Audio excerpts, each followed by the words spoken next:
বেঈমানি না।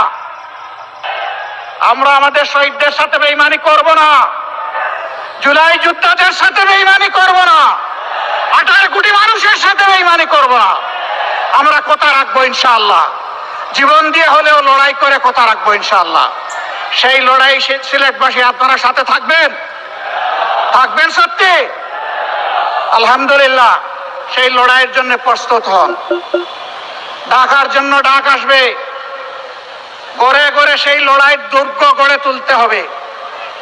দেশ থেকে ফ্যাসিবাদ, দেশ থেকে চাঁদাবাজ, দেশ থেকে দুর্নীতিবাজ, দেশ থেকে দুঃশাসন দূর না হওয়া পর্যন্ত আমাদের লড়াই তীব্র থেকে তীব্রতর হবে ইনশাআল্লাহ।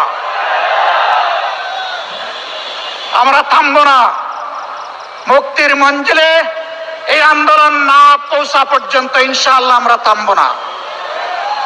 আমি জাতীয় নেতৃবৃন্দকে সিলেটবাসীর পক্ষ থেকে আন্তরিক ধন্যবাদ এবং কৃতজ্ঞতা জানাচ্ছি। তারা মূল্যবান সময় কোরবানি স্বীকার করে এখানে এসেছেন।